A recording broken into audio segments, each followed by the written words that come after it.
shameless people. Akpọrọ ha shameless people na ọwụ na uche godo n'ife a na-ekwu. If not shameless people, fe nwere ifele. Just look at arrest emela Akwa, all of them are exposed go ha. They have all shown themselves for who they are. Every day, nothing like spirituality. Spirituality cannot do this. There is no way you can make money through prayer. You cannot make money through this. What is Akwa known for doing? Akwa is known for doing okite for boys. Iji okite we didn't me for na name all in the bid na fire batego. Just a little something melkunu we go see that integrity ono. Onu wuo nwana afọ m nke akpọrọ onwe ya odenigbo ya wogo na ogosighị ife ndị ọcha na-alụ so na mgbe ndị ọcha na-alụ ife a we are busy in Africa opening churches that mgbe ndị ọcha na-eme ife a we are busy in Africa praying na mgbe ndị ọcha na-eme ife niile a we are busy in Africa casting the demons afọ nyebe ọ na asị Akwa we are with you afọ m ebe ọ na-asị Akwa we are with you mechakwa ọdụnko celebrate a na-speculate na Akwa apụtago ọdụnko celebrate kwalụ na Akwa apụtago. You see now nyanwa na-eme ọpụta ogosigo ifesigo no ife aka ndị ọcha ji wee na-aza ndị ọcha na ha eji ha ekpere na speaking tongue na ife a were eme wee jụọ ya ife niile ahụ ọ na-agwa anyị na ọha ekpere ka ndị ọcha ji wee achivue oke ite ka ndị ọcha ji wee achivue ịgwọ ọgwụ ka ndị ọcha ji wee achivue.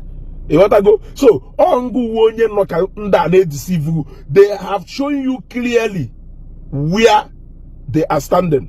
Iya wunukuto ofeke na owu na ida agwa ogwu mana iso nde na agwa ogwu na acho ka happen the only thing with your backbone. Owu na ida agwa ogwu no Chineke ka iji wee firi isi he wee megido gị ife wee ghọwute gị i wee abandon your Christian faith wee nọlụ empty ka shaft nya ndị ụmụnna di adọgụ vam ịnọrọ na-akwụgharị jewe ihu adọrọ mma jewe azụ adọrọ mma ọkwa ifugo.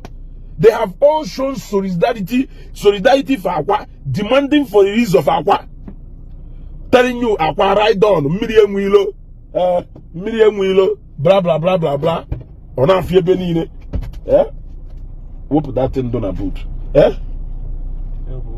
ọ na-afịa ebe niile. Now you have seen a little ikukukulu he gosi na ha bụ n'onwe ha ike he gosi go onwe ha ife ha wo so ịchọ soro ha na-ekwugheri na-achọ ndị fake pastors na-achọ ndị olive oil aha alụ ọrụ na-achọ ndị look at even VDM bịara ịgwa that is their faith you know you don't have to interfere in people's faith but obuju onwe jewe ije go olive oil and holy water Jeremiah ka o wee jego nye ndị na-akpụ isi ana ka o wee ma nọ ya alụ ọrụ ọ mara na ife ahụ faith ndị mmadụ as ridiculous as it sounds to your ear. There are people who believe in that and it works for them. So they have shown themselves. You have seen clearly that the only reason why Hajiwe Chokoka now is because they want to go fully into Ibera. They want to go fully into Egwogwa, and that is why they all throw their weight behind that one. Wolunka we mulive.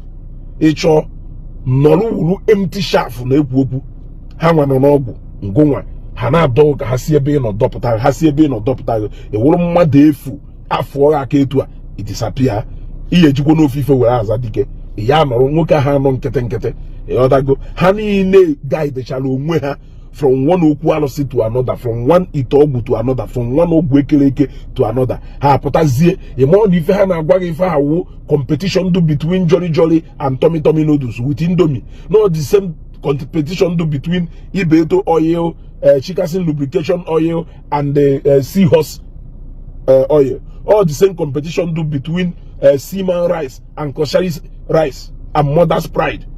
All the same competition do between different real estate company. During competition, that is exactly what they are doing. But they don't want to show you fully how undogo. How finish disappear. All support to her.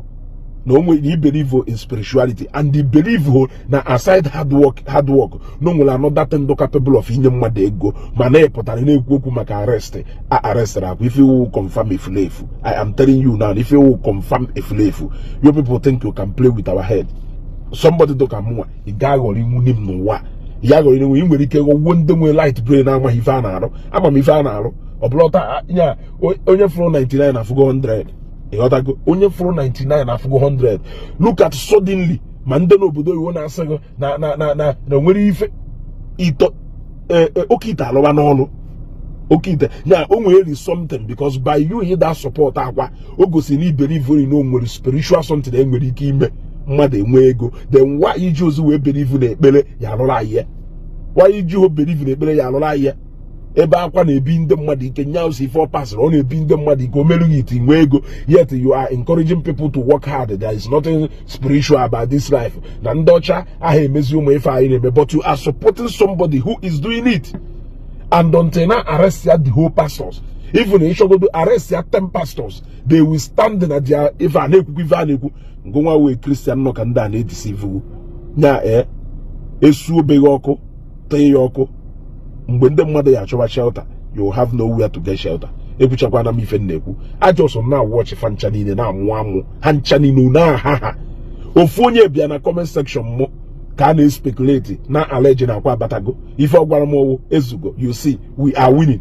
Now this is somebody na agwam na uke enwere ife na-alụ na enwere anything doka spirituality na enwere ife nwere ike iji ekpere wee achieve n'ụwa. In fact na enwere only spiritual part of this life na onwe ike nwere ike ime nwee ego na ahụ through hard work na onye ahụ adụghị ọjụ na ọgwụ bla bla bla bla bla. Onya sịrị m ezugo we are winning. Who are the we? When you refer to Akwa, who are the we? Has he not shown you where his faith lies? But they are trying to talk you out from where your own faith lies. They got to go nte mmadụ ya eji wee nu ife enidiri ya ha ka okpuata onye mara asụ nya sụọ n'igwe mana ịma asụ sụọ n'ala ka mpụta gwunu.